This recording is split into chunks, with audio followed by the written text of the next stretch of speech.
9 महनपुर गामियाव बे खुंखा जानाय हाबाफारिजों लोगोसे गोदान बोसोरखौ बरायनाय बे हाबाफारियाव जोङो दिनै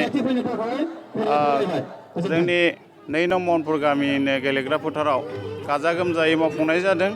दा दिनै नोंथांमोन गासै रादाबगिरिफोरनिसिम आंनिफ्राय साबायखर थाबाय। दिनै जों बोसोरफ्रोमबो बे आयदाखौ लागोन होननानै जोङो मोनसे थिरांथा लाबाय।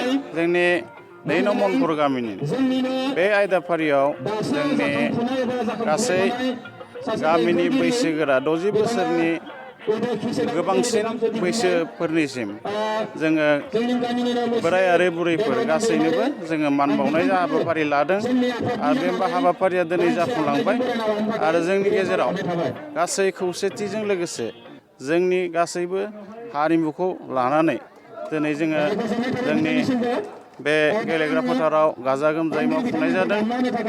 आं सानो जोंनि फैगौ गोदान बोसोराव गासैबो जोंनि अनलायनाय आरो जोंनि खौसेथि गासैबो आनान गसाइनि अननायाव जाहाथे जोङो बयबो मोजाङै मोजां थायो बेखौनो आङो दिनै बुंथिबाय। गोजोन्थों।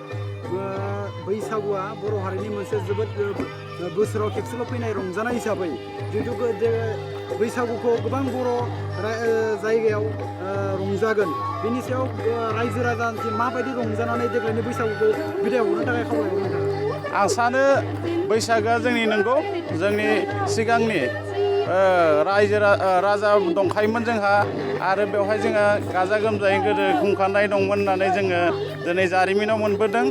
आरो आं सानो जोंनि गासैबो बुहुमाव थानाय बर'फोर जायफोरानोखि जोंनि बर' होननानै जोंनि बैसागोखौ गाजा गोमजाजों लोगोसे अनलायनाय खौसेथि आब्रुथि लाखिनानै गासैखौबो फालिनायजों लोगोसे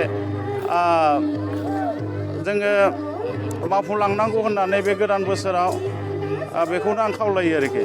आथिखालाव लाइमोनफोरा जितु बैसोगोरा सुबुंफोरखौ मान होनाय सनमान होनाय बियो आथिखालाव माने खोब खम जालांनाय बायदि नुनो मोनबाय थादों। नंगौ बे समाव आथिखालाव बिमा बिफाया बेयावहाय माबायदि बिबान लानांगोन?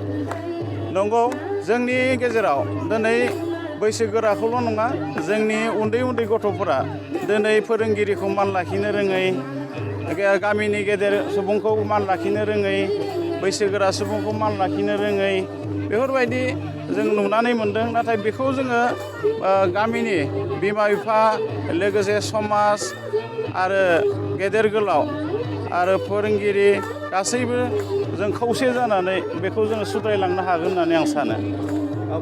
सोलोंथाइनि बेलायाव लाइमोनफोरखौ फरायसाफोरखौ नोंथाङा दिनैनि बे समाव मा साजेस्ट होनो सानो? जोङो फरायसा हिसाबै फरायसाफोरा जोंनि जिहेथु जोंहा बड'फानि मोनसे बोसोन दंमोन जे दिनैनि फरायसाया इयुननि जोलै होननानै।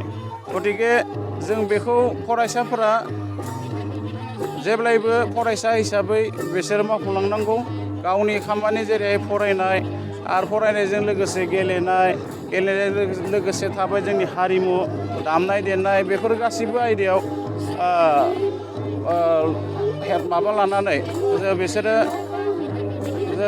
जाहाथे जाबायदियै जोंनि दानि जुदि जामबुंनि मुगायाव जिहेतु बिसोरो जामबुंजों लोगोसे थाफायाबालासिनो जोङो बै आयदाफोराव थानानै जोंनि जिउखौ दैदेनलांनायाव बा गोरों जानायाव जोङो हेफाजाब होगोन होननानै आं सानो आरोखि।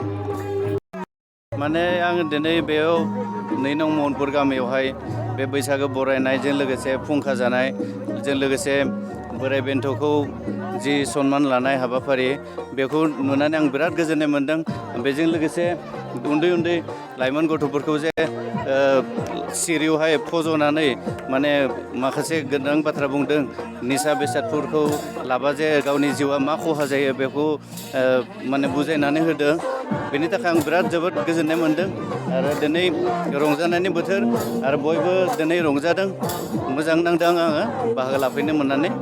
बेखिनिखौनो बैसागुआ बर'फोरनि मोनसे रंजाथाइ फोरबो हिसाबै जिहेथु देग्लायनि बैसागुखौ माबायदि रंजानानै बारग'होनो खावलायो रायजो राजाखौ नोंथांमोना बयबो जाहाथे माने मोजाङै रंजानांगौ लोंला जाला जानानै जेरावबो माने दावराव दावसि खालामनाङा नांलाय खमलाय जानाङा गिदिरखौ मान होनांगौ उन्दैखौ अननानै बे बैसागुखौ मोजाङै मोजां बिदिनो बारग'लांनो हाथों आं बेखौ हास्थायो